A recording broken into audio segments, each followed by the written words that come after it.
ሰላም ጤና ይስጥልን የተከበራችሁና የተወደዳችሁ የጣና ቴሌቪዥን ቤተሰቦች እንደምን ዋላችሁ። አክብሮታዊ ሰላምታችን በያላችሁበት የምድር ዳርቻ ሁሉ ይድረሳችሁ እያልን የየካቲት 3 ቀን 2018 ዓ.ም የጣና ቴሌቪዥን የሰዓቱ ዜናዎች ርዕሶቹን በማስቀደም እናስደምጣችኋለን። አብራችሁን ቆዩ። የአማራ ፋኖ ብሔራዊ ንቅናቄ የተጋድሎ ውሎ በድል ታጅቦ የቀጠለ ሲሆን በደቡባዊ ጎንደር ዞን ከ15 በላይ ከተሞች ነጻ ወጥተዋል። በዛሬው ዕለትም በፎገራና በቋራ አውራጃ የተካሄደው ውጊያ በርካታ የፋኖ ድሎች የተገኙበት ሲሆን ወሳኝ ከተሞችና ወታደራዊ ስትራቴጂካል ገዢ መሬቶችንም ፋኖ ተቆጣጥሯል። በቀዳሚነት ይደመጣል። ከባህር ዳር በቅርብ ርቀት የሚገኘው የዞን ከተማ ደብረ ታቦር በፋኖ ራዳር ውስጥ ገብታለች። የደብረ ታቦርና አሁናዊ መረጃ በዝርዝር አሰናድተነዋል፣ ትሰሙታላችሁ።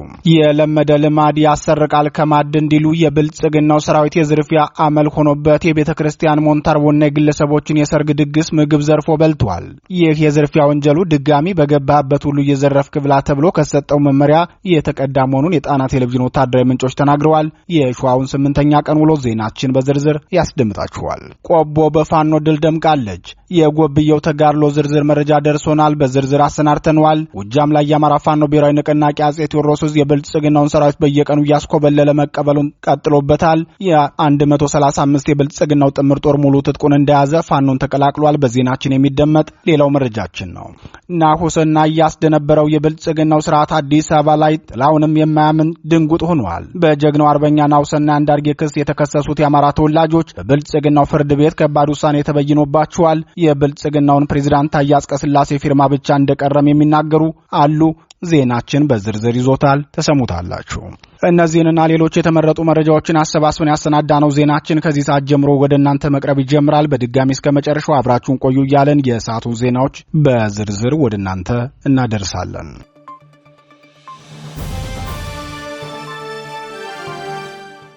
ግማሽ ቀን በወሰደው ውጊያ ተጨማሪ ከተሞች ነጻ ወጡ።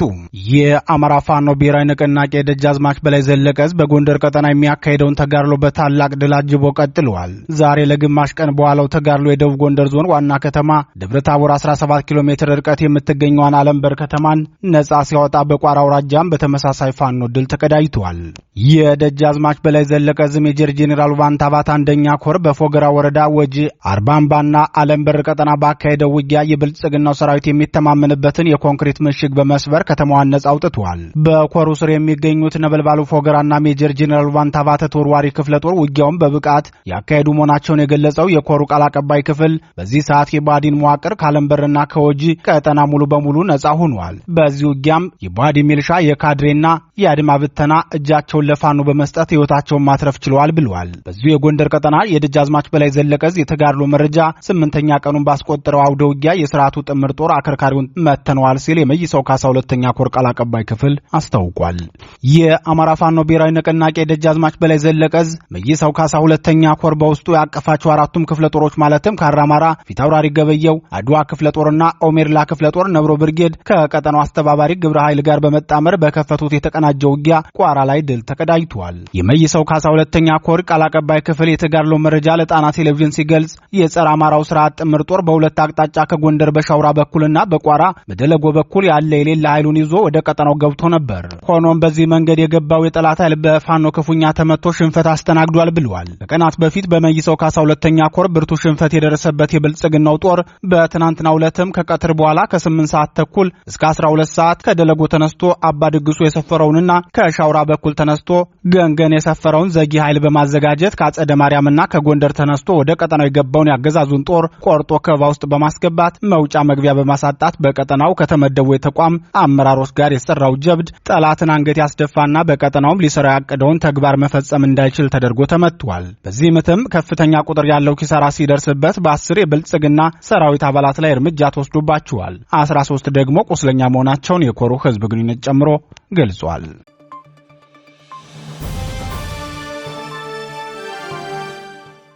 የደቡብ ጎንደር መቀመጫ የሆነችው ደብረታቦር ቀለበት ውስጥ መግባቷ ተነገረ። የደቡባዊ ጎንደር ወረዳዎች ሙሉ በሙሉ ከብልጽግናው ሰራዊት ነጻ የሆኑበትን ተጋድሎ ያደረገው ፋኖ የዞን ዋና መቀመጫ ደብረታቦርን ከበባ ውስጥ አስገብቷታል።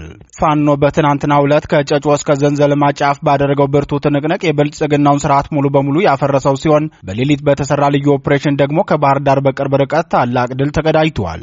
የአማራ ፋኖ ብሔራዊ ንቅናቄ ደጃዝማች በላይ ዘለቀ ዝና ጎንደር ጠቅላይ ግዛት ህዝብ በጋራ ነጻ ካወጧቸው ወረዳዎች ጋይንት፣ ስማዳና እስቴ በተጨማሪም በምሽቱ የሜጀር ጄኔራል ዋንታ ባተኮር ጣና ገላውዲዮስ ክፍለ ጦር በደራ ምድር የድል ታሪኩን ጽፏል። የሜጀር ጄኔራል ዋንታ ባት አንደኛ ኮር እስከ እኩለ ሌሊት ድረስ ባደረገው ታላቅ ተጋድሎ ከክልሉ መዲና ባህር ዳር አፍንጫ ስር ሐሙሲት ላይ የብልጽግናውን ሰራዊት አይቀጡ ቅጣት በመቅጣት ሙትና ቆስለኛ አድርጎታል። ፋኖ በሐሙሲት ከተማና በደራ ወረዳ ዋና ከተማ አንበሳሜ መካከል በሚገኙት ግብጻዊት ማርያምና ገነት ወንዝ ላይ በፈጸመው የተጠና የደፈጣ ጥቃት በርካታ የብልጽግናው ሰራዊት ሙትና ቆስለኛ መሆኑ የተገለጸ ሲሆን ከነሙሉ ትጥቃቸው በፋኖ የገቡ የሰራዊት አባላት መኖራቸውንም የሜጀር ጄኔራል ዋንታ ባት አንደኛ ኮር ቃል አቀባይ ክፍል አስታውቋል።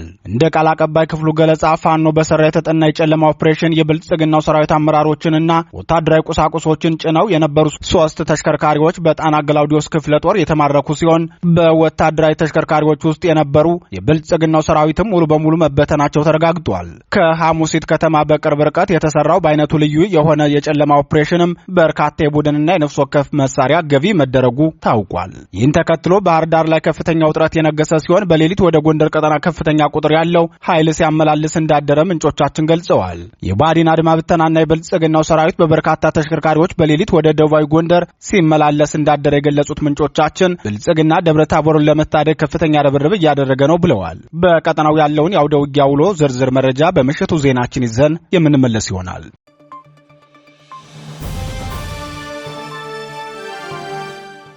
የቤተ ክርስቲያን ሞንታርቦና የስለት ገንዘብም ተዘርፏል። ፋኖ የመገናኛ መስመሮችን ኔትወርክ ዘግቶ በአማራ ሕዝብ ላይ የጦር ወንጀል የፈጸመው ብልጽግና ስርዓት ያደረሰውን ግፍ የፋኖ መሪው በዝርዝር አጋለጠ። የሰርገኛ ድግስ አልቀራቸውም ዘረፋ ሲፈጽሙ በማለት የደረሰውን የጉዳት መጠን የገለጸው የአማራ ፋኖ ብሔራዊ ንቅናቄ ሸዋ ጠቅላይ ግዛት ዕዝ መሐመድ ቢሆነኝ ኮር ህዝብ ግንኙነት ኃላፊ አርበኛ ምናሉ ከበደ አክሎም የብልጽግናው ሰራዊት ያደረሰው የግፍ መጠን ከፍተኛ ነው፣ የቤተ ክርስቲያን ሞንታርቦን ሰርቀው ሂደዋል፣ የስለት ገንዘብም ዘርፎ ወስዷል በማለት ገልጿል። የግለሰቦችን የቀንድ ከብትና ጥሬ ገንዘብም የብልጽግናው ሰራዊት የዘረፈ ሲሆን የስርዓቱ ጦር በዘፈቀደ ባስወነጨፈው የከባድ መሳሪያ ቅንቡላም በርካታ ንጹሃን መገደላቸውን አርበኛ ምናሉ ተናግረዋል። በሸዋ ጠቅላይ ግዛት በርካታ ሰራዊቱን ያስገባው የብልጽግናው ስርዓት ከፍተኛ ኪሳራ የደረሰበት ሲሆን የአየር ወለድ ኮማንዶ ሰራዊቱን በፋኖ ክፉኛ ተፈትኖ መፍረሱን በትናንትናው ዜና መዘገባችን ይታወሳል። የአየር ወለድ ሰራዊቱ ክፉኛ መመታት በእጅጉ ብስጭት ያሳደረበት የብልጽግናው ሰራዊት የበቀል በትሩንም በንጹሃን ላይ ማሳረፉን አርበኛ ምናሉ አስታውቋል። የብልጽግናው ስርዓት በልዩ ዘመቻ የስልክ፣ ኢንተርኔት፣ ውሃና የመብራት አገልግሎቶችን አቋርጦ በህዝብ ላይ ያነጣጠረ ዘመቻ ከከፈተ በኋላ ካደረሰው የጦር ወንጀል መካከል አርበኛ ምናሉ ከበደ የሰጠውን አጥር ያለ ማብራሪያ ተከታትለን እንመለስ። ሰሞኑን በተለይ እየደረሰብን ባለው በተለይ በኔትወርክ መጥፋት ጋር ተያይዞ ብዙዎቻችን ምንም አይነት መረጃ ማግኘት አልቻልንም ነበር። ዞሮ በተለይ በዚህ ሰሞን የፈጸማቸው ብዙ አካባቢዎች ላይ ግፎችን ፈጽሟል። ከላይ እንደተገለጸው በኤፍራታና ግድም ወረዳ አርሶ አምባ ዘንቦ ቀበሌ ግንብ ቀበሌ ልዩ 14 ንጹሃኖችን ረሽኗል። ማኛ ላይ እንደዚሁ አንድ አርሶ አደር ረሽኗል ማለት ነው። ሸረፋ የሚባል ላይም እንደዚሁ አንድ አርሶ አደር ረሽኗል። በረሃ ላይ አንድ አርሶ አደር ረሽኗል። ወክፈሌ አንድ አርሶ አደር ረሽኗል። ሌላ ደግሞ እንደዚሁ አርሶ አምባ ቀበሌ ላይ እየተዘረፉ የንጹሃን ሱቆች ከ12 ሱቆች በላይ 12 ግለሰቦች ተዘርፈዋል። የአራት ሰዎች ቲቪዎች ተወስደዋል ማለት ነው። ይቅርታ 12 ሱቆች ተዘርፈዋል፣ 4 ቲቪዎች ተወስደዋል። ሸረፋ ላይ የሁለት ሰዎች ሙሉ የሱቅ እቃዎች ተወስደዋል ማለት ነው። መጠጦችም ሱቆችም ተወስደዋል። ባሽ ቀበሌ ላይ የአንድ የሰርግ የነበረ በሬው ተጭኖ ሄዷል። ጠላውን ሙሉ በሙሉ ጭኖት ሄዷል ማለት ነው በመኪና። ሌላው እንደዚሁ መንግስት በቀወት ወረዳ ማለት ነው ቀወት ወረዳ በመንግስት የሚባል ቀበሌ ላይ የሰርገኛ በሬ እንደዚሁ በሬውን ወስደው በልተውታል። ጠላውን ሙሉ በሙሉ ጠጥተውታል ማለት ነው። ቆቦሌም እንደዚሁ የሰርገኛ በሬ ተበልቷል፣ ጠላውም ተጠጥቷል። ሌላ እንደዚሁ ታቻራሞ የሚባል ቦታ ላይ በተጣለ ሞርተር አንድ ቤት ላይ አልፎ አንድ በሬ ቆስሏል። 2 ህፃናትና አንድ ትልቅ ሴትዮ ቁስለኛ ሆነዋል ማለት ነው። እስካሁን ድረስም ምናልባት በሞትና በህይወት መካከል ያሉ ናቸው። ሌላው እንደዚሁ መንግስት ቀበሌ ላይ የቤተ ክርስቲያን ታቦት ማደሪያ የሚባል ቦታ ላይ የተቀመጠ ሞንታርቦ ነበር የቤተ ክርስቲያኑ። ያን ሞንታርቦ ወስዷል ማለት ነው ጠላት። እንደዚሁ የተሰበሰበ የስለት ነበረ እሱንም ጭኖት ሄዷል ማለት ነው። ሌላ እንደዚሁ ወክፈሌ ቀበሌ ማለት ነው አንድ ግለሰብ ቤት ገብተው እንደዚሁ ገንዘብ ከቤቱን ፈትሸው ገንዘብ ሲያገኙ ገንዘቡን ይዘው ሄደዋል። የተቀመጠ ሙዳይ መጽዋትንም እንደዚሁ ከመንገድ ላይ ዘቅዝቀው ወስደዋል ማለት ነው። እነኚህ በእኔ በኩል የደረሱኝ መረጃዎች ናቸው።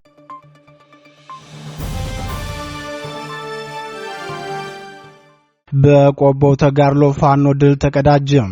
የአማራ ፋኖ ብሔራዊ ንቅናቄ አጼ ምኒልክ ዕዝ አሳምነው ክፍለ ጦር ሁለተኛ ሻለቃ ራያ ቆቦ ጎብዬ ከተማ በምሽት በፈጸመው የተጠና ፈጣን ጥቃት ታላቅ ድል ተቀዳጅቷል። ተጋድሎን አስመልክቶ ለመገናኛ ብዙሃን መረጃውን ያደረሰው የአጼ ምኒልክ ዕዝ የህዝብ ግንኙነት መምሪያ አሳምነው ክፍለ ጦር ሁለተኛ ሻለቃ የተወሰኑ አባሎች ትናንት ምሽት 2 ሰዓት ላይ ራያ ቆቦ ጎብዬ ከተማ በመግባት የአማራ ህዝብ ቋሚ ጠላት የሆነው የብልጽግናው ሰራዊት ካምፕ ካደረገው ጎብዬ ሁለተኛ ደረጃ ትምህርት ቤት ሰርገው በመግባት የሻምበል አመራሩን ጨምሮ 2 ጓድ ጠላት ሙትና ቁስለኛ በማድረግ ታላቅ ጀብድ ፈጽመው ታላቅ ድል አስመዝግበዋል ብለዋል። ይህ ያልተጠበቀና ፈጣን የፋኖ ጥቃት ከፍተኛ ስነ ልቦናዊና ወታደራዊ ኪሳራ ያደረሰበት የብልጽግናው ሰራዊት የፋኖን ምት መቋቋም ባለመቻሉ አፈሙዙን ወደ ንጹሃን በማዞር ጎብዬ ከተማ ጦር መሳሪያ ያልታጠቀ ግለሰብን በግፍ ገድሏል። ንጹሃንን በመግደል ያረካው የብልጽግናው ሰራዊት የአማራ ህዝብ ንብረት የሆኑ ግመልና በሬዎችን ጭምር በጥይት ደብድቦ መግደሉን የአጼ ምኒልክ ዕዝ ህዝብ ግንኙነት መምሪያ ጨምሮ ገልጿል። ይህ በእንዲህ እንዳለ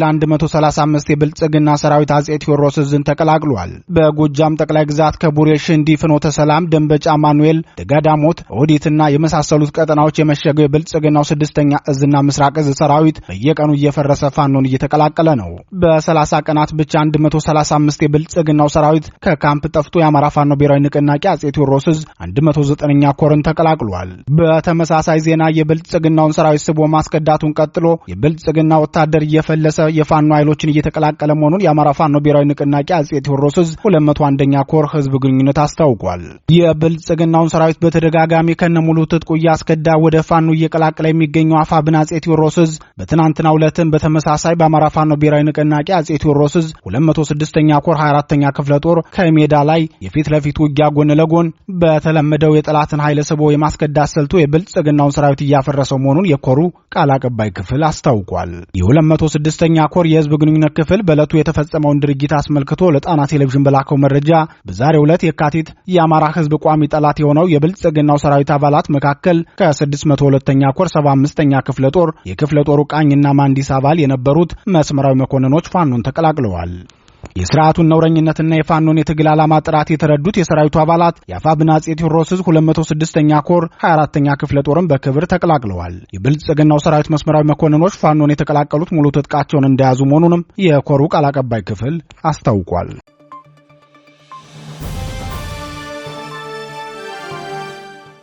የናሁሰናይ ጉዳይ በብልጽግናው ፍርድ ቤት የአርበኛ ናሁሰናይ ጉዳይ የብልጽግናው ፍርድ ቤት በዛሬው ዕለት የተመለከተ ሲሆን ከጀግናው አርበኛ ናሁሰናይ አንደርጌ ጋር የነበሩ 10 ተከሳሾች ላይ ብይን ሰጥቷል። ፍርዱም ከዕድሜ ልክ እስራት እስከ ሞት ፍርድ የደረሰው ውሳኔ መሆኑን የችሎት ምንጮች ገልጸዋል።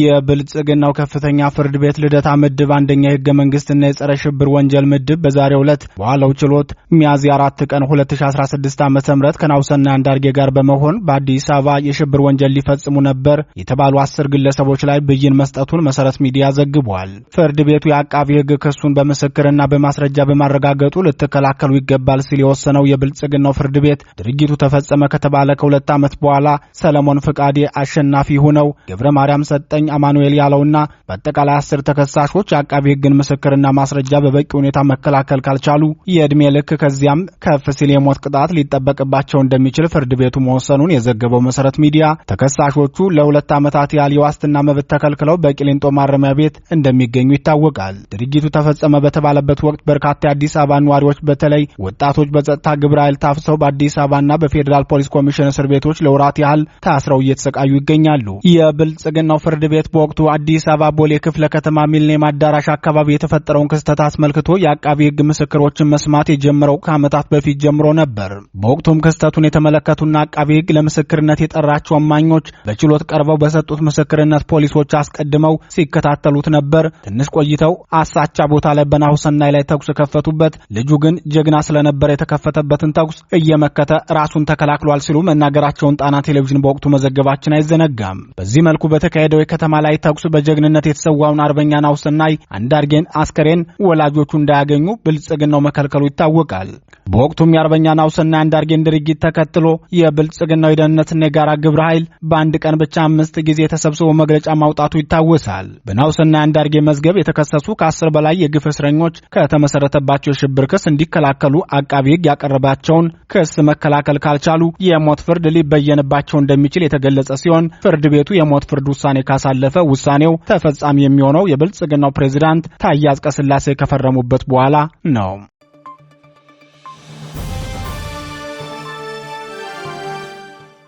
ክቡራትና ክቡራን የጣና ቴሌቪዥን አድማጭ ተመልካቾቻችን የሰዓቱ ዜናችን የተከታተላችሁትን ይመስል ነበር። በምሽቱ ዜናችን እስከምንገናኝ በዚሁ ተሰናበትን። ጤና ይስጥልን።